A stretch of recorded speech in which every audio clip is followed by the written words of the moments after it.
السلام عليكم، ازيكم عاملين ايه؟ يا رب تكونوا بخير. عارفه ان انا ما نزلتش فيديوهات من زمان، بس فعلا كانت فتره مش لطيفه، كان عندي امتحانات وكده، وكان في شويه ظروف تصوير وكده، فان شاء الله احاول ان انا انتظم في تنزيل فيديوهات الفتره الجايه. عارفه ان انا بقول كتير كده، بس صدقوني فعلا بتبقى في ظروف خارجه عن ارادتي حرفيا، بس ان شاء الله احاول ان انا انزل لكم فيديوهات منتظمه الفتره الجايه. ندخل بقى في موضوعنا الاساسي عشان ما نطولش عليكم.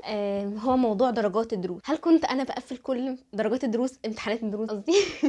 هل كنت بقفل كل امتحان في الدروس؟ لا، ما كنتش بقفل كل الامتحانات، بالعكس في الفتره الاولى اصلا في ايام الامتحانات في الاول تقريبا ما كنتش بقفل اي امتحان، كنت بنقص كتير. بس بعد كده مش هقول لك ان انا مستوايا فضل زي ما هو قليل، لا، مستوايا اتطور مع الوقت، وده بسبب حاجات كتير قوي. اول حاجه ان انا كنت بستفاد من الغلطات اللي انا بغلطها، تاني حاجه كنت بحل كتير واحاول ان انا اقوم من نفسي في الحاجه اللي انا السبب اللي خلاني انقص في الموضوع ده. انما في اول السنه انا ما كنتش بقفل تقريبا اي امتحان، وعايزه اقول لكم اصلا ان امتحانات الاحياء اللي انا كنت باخدها في الدروس ما قفلتش اي امتحان، حرفيا ما قفلتش اي امتحان احياء لحد اخر السنه. حتى في ايام في الامتحان الاساسي اللي هو الاحياء ما قفلتش فيه. فهو طبيعي، انا مش قصدي ان انا قفلت فيه ان انا كده طب مش عارف ايه، لا، انا عادي في النظام الجديد مفيش حاجه اسمها اصلا انك تقفل، في حاجه اسمها انك تغلط عدد غلطات اقل من غيرك. فالاحياء بالذات ما تزعلوش ان انتوا بتغلطوا، اهم حاجه ان انتوا تستفادوا من غلطاتكم. اخر السنه بقى مش هقول لك ان انا ما كنتش بقفل، لا، ساعات كنت بقفل في الدروس وساعات لا، بس في الامانه يعني انا ما كنتش بحب ان انا اقفل الامتحانات، او كنت بتضايق، يعني كنت ببقى فخوره بنفسي وكل الحاجات دي كلها، وكنت بكافئ نفسي وكل الحاجات دي كلها، بس كنت ببقى متضايقه لان انا بذلت مجهود على الفاضي، نزلت ورحت الدرس ورجعت تاني، وكمان ضيعت وقت كبير وما استفدتش اي معلومه، لان انا بالنسبه لي الامتحان يعني اضافه معلومه جديده، او ان هو يحاول ان هو يقوم لك الحاجات الغلط فيك عشان انت تحاول ان انت تصلحها بعد كده. فانا بكون نزلت وما عملتش اي حاجه ولا استفدت اي حاجه، فكان بالنسبه لي مضيعه للوقت الامتحان اللي انا ما كنتش يعني اللي انا كنت بقفله. فصدقوني انتوا افرحوا لو انتوا بتغلطوا، لان انت تغلط دلوقتي احسن من ان انت تغلط يوم الامتحان، وان انت تتعلم دلوقتي احسن ان انت تتعلم بعد كده وقت متاخر. فصدقوني كل معلومه انتوا بتكتسبوها دلوقتي من الامتحانات اللي انتوا مش بتقفلوا فيها فهي لمصلحتك انت، واصلا كده كده مع الوقت انت مستواك هيتطور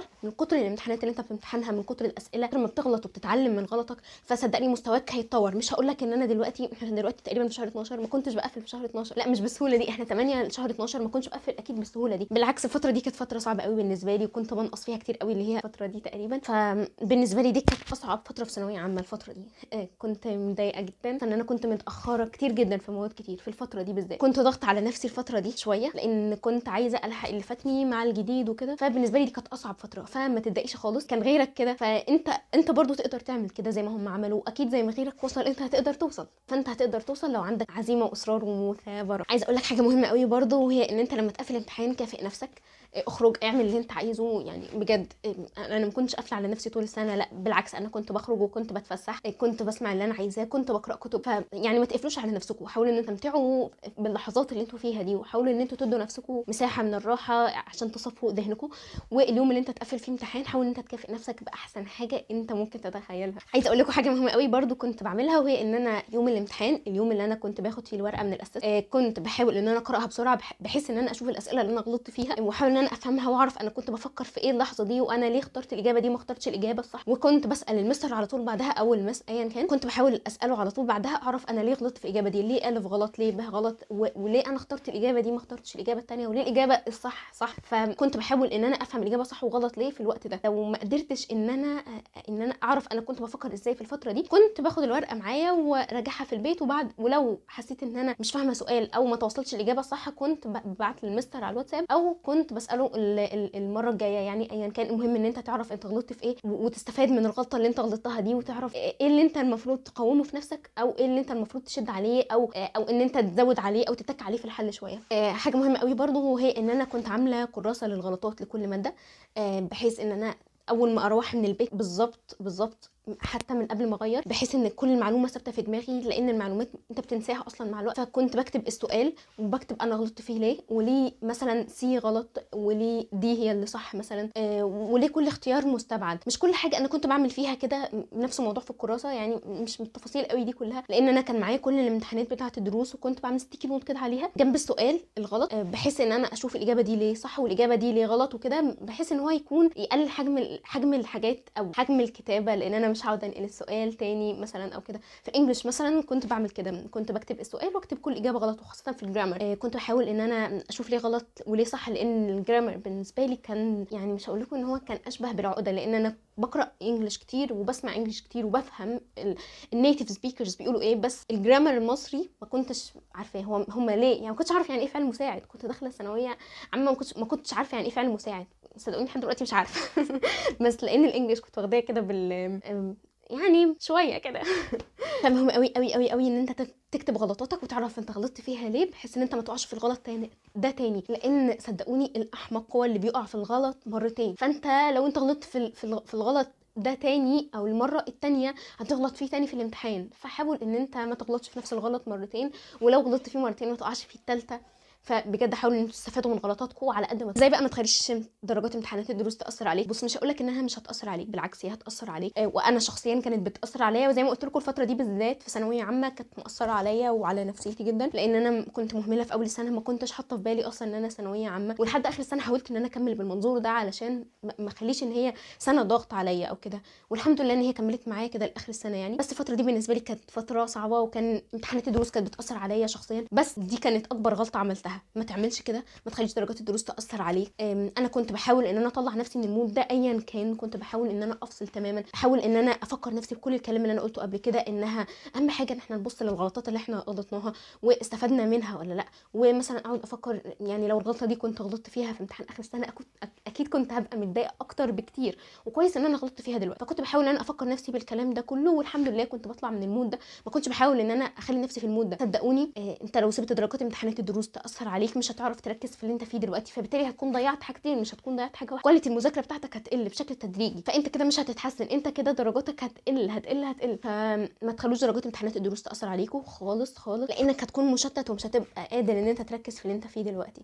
فابعد عن حالتك وابعد عن دماغك خالص فكره درجات الدروس ومين جاب اكتر مني ومين جاب اقل مني، لان ده مش هيفيدك خالص خالص. نيجي بقى للجزء الحل، وهو ازاي تحسن من درجات دروسك. انا لما حد بيسالني السؤال ده، ناس كتير قوي بتسالني السؤال ده، هو انا بحل كتير وبستفاد من غلطاتي وبحاول ان انا اركز وكل الحاجات دي كلها، بس في الاخر بغلط. في النهايه بقول لهم شوفوا السبب ده لايه، ايه السبب في الموضوع ده. هل اول حاجه مثلا بسبب انك بتبقى مشتت لما تحل في وسط جروب من الناس؟ في الحاله دي لازم تعود نفسك ان انت تحل وسط مجموعه من الناس، وتحاول ان انت تتاقلم مع الوضع ده، لانك في امتحان اخر السنه ما حدش هيطبطب عليك ويقول لك تعالى ان انا اوفر لك ظروف البيت عشان تمتحن فيها، فما حدش يعمل كده خالص. فانت لازم تحاول ان انت تعود ان انت تحل الدوشه وان انت اللي في الحاجات دي. يعني انا عايزه اقول لكم مثلا امتحان الفيزياء ايامنا، في اخر تقريبا ساعه الا ربع او نص ساعه، في بنت قالت ان هي هتاجل امتحان الفيزياء للسنه الجايه. اخر نص ساعه دي ضاعت كلها في رئيس اللجنه جا ومش عارف ايه والحاجات دي كلها، وكل اللجنه كانت عايزه ان هي تفكر وعايزه تركز بهدوء. دي فيزياء يا جماعه، يعني كلنا عايزين نفكر بهدوء، ده كان مشتت كبير قوي جدا لينا. فبجد اللي ما كانش متعود ان هو يحل وسط مجموعه وسط دوشه كده، ما كانش هيقدر ان هو يحل او يركز في السؤال ده ايا كان، لان الفيزياء محتاجه تركيز بشده. فحاولوا ان انتوا تتعودوا ان انتوا تحلوا وسط مجموعه. السبب التاني ممكن يكون مثلا انك مش متعود تحل تحت ضغط الوقت. في الحاله دي مهم جدا جدا جدا انك تحط تايمر وانت بتحل، سواء بتحل واجب او بتحل امتحان او ايا كان اللي انت بتحله. انا كنت بحط تايمر من اول السنه للواجب، حتى مش هقول لك ان انت هتحله بنسبه في 100% صح، لا بالعكس، مطلوب منك انك تحل بنسبه 90% صح في وقت قليل. فصدقوني ان تعودوا ان انتوا تحلوا عدد كبير من الاسئله في وقت قليل، بحيث ان هو يكون اغلبيه منه صح، لان امتحان اخر سنه محتاج جدا جدا جدا انك تكون متعود ان انت تحل في وقت قليل، وانك تكون بتحل بسرعه، بحيث ان هو ده يوفر لك وقت اصلا بعد كده انك تراجع. ثالث سبب وهو السبب الاشهر وكان بيواجهني انا شخصيا، وهو انك تفكر ان السؤال فيه تكه وهو مش تكه. السؤال بيقول لك حلني اوريدي، اصلا انت بتفكر ان فيه تكه ومفكر ان هو جاي هنا ان هو متحالف او متآمر ضدك، هو اصلا مش كده اللي حاطط السؤال. ففكروا في ابسط حاجه الاول واقرب حاجه للصواب. كنت قرات حاجه مثلا قريب ان ابسط حاجه هي الحاجه الاقرب للصواب. يعني مثلا في تشخيص الامراض مثلا انت بتبص الاول للموست كومن، بعد كده تشوف الليست كومن، لانك الاول لازم تشوف الحاجه الاكثر احتماليه، بعد كده تشوف الاقل فالاقل فالاقل. فحاول ان انت ما تفكرش بالسؤال بالطريقه دي، هو مش هيجيبه قوي صعب او كده. حاول الاول تشوف الحاجه اللي باينه وواضحه قدامك، ما تحاولش ان انت تشوف ان السؤال ده فيه تكه او هو قصده بالهاء دي ايه، او الكلمه دي ممكن يكون قصده عليها، لا مفيش حاجه كده. يعني حاولوا ان انتوا تفكروا الاول بالحاجه الابسط والحاجه الاسهل اللي هي ما فيهاش تكه، بعد كده حاولوا تفكروا بطريقه تانية عادي، لان هو مش هيجيب الاسئله كلها تكات، بالعكس. وده ينقلنا الى حاجه تانية، وهي هل كانت امتحانات اخر السنه زي مستوى امتحانات الدروس؟ بالعكس لا، تماما تماما. امتحانات اخر السنه جت اسهل بكتير من امتحانات الدروس، وخاصه عندنا مثلا في الكيمياء كان الدكتور بتاعنا كان بيدينا امتحانات بصفه دوريه، تقريبا كان بيدينا امتحان كل اسبوع من اول السنه لاخر السنه، امتحان كل اسبوع. فبجد امتحانات اخر السنه جت امتحان الكيمياء بتاع اخر السنه جه اسهل من امتحان الكيمياء بتاعه. فالمدرسين مش بيكونوا حاطين في دماغهم 95% بس من الاسئله هو اللي بيجي كويس، او 90% مثلا، عشان ما نزودش قوي يعني. 90% من اسئله امتحانات اخر السنه بتيجي سهله وبسيطه، اي حد ممكن يقدر يحلها لو حد مركز وفاهم كويس قوي هيقدر يحلهم بسهوله. بيجي مثلا 5% او 10% للاسئله اللي هي التوب قوي، او الاسئله اللي هي بتميز بقى بين الطلاب، مثلا بتخليهم مترتبين، فاهمين اللي هو بترتب الطلاب يعني من الاكثر تميزا الى الاقل تميزا. فهي دي بس بنسبه 5 او 9 او 10% من الاسئله بس هي اللي بتيجي فيها تكه، او مثلا هي بتيجي بصفه مش مباشره قوي، بس اغلب الاسئله بيجي اي حد ممكن يقدر يحلها. في امتحانات الدروس المدرسين بيغلطوا غلطه كبيره، وهو انهم بيعملوا العكس، بيحطوا 95% من الاسئله فيها تكات صعبه، وبيحطوا 5% بس من الاسئله سهله. صدقوني المدرس هو مش بيكون قصده حاجه من الحاجات دي كلها غير انه يكون بيعودك على الصعب بحيث ان انت تحل السهل. ليش ان انت تحطه في دماغك حاجه ان انت بتحل الصعب وبعدين تغلط في السهل؟ مفيش حاجه اسمها كده. طول ما انت متعود على ليفل اصعب فالاقل منه هيبقى اسهل بالنسبه لك، حتى لو صعب برضه هيبقى اسهل بالنسبه لك طالما هو اقل منه. فانت اتعود على الصعب من دلوقتي عشان تحل السهل. حتى المدرسين بحس ان هم عندهم حق في الموضوع ده، ان هم بيعودوك على الصعب، بيعودوك ان انت تحل الصعب في اقل وقت ممكن، بحيث ان امتحان اخر السنه بالنسبه لك ما يشكلكش اي مشكله او عائق يعني كبير. بس كده، اتمنى ان انتم تكونوا بجد استفدتوا من الفيديو ده. اي حاجه عايزه اقول لكم ان انا اصلا صورت الفيديو امبارح وعملت له مونتاج وكده، بس حسيت ان انا فاقده الشغف فيه او بتكلم كده ففي الاخر مسحته وصورت فيديو تاني. فاتاخرت شويه برضو، ممكن الفيديو يتاخر شويه في التنزيل وكده، بس بجد اتمنى ان انتوا تكونوا استفدتوا اي حاجه. بالمناسبه عايزه اقول لكم حاجه مهمه قوي، هو ان ده المكتب بتاعي ايام الثانويه، ده المكتب اللي انا كنت بذاكر فيه على طول يعني، بس اخويا دلوقتي باخده لان هو في ثانويه عامه السنه دي، هو قدكم. فمستحوذ على اوضتي الفتره دي. هو فاضل له بس 6 شهور وهاخد تاني المكتب منه تاني، ونبدا بقى ان احنا نصور بقى في جو جدا ان شاء الله تكونوا استفدتوا بجد اي حاجه من الفيديو ده. لو عايزين اي حاجه تاني ممكن تكتبوها لي تحت كومنت.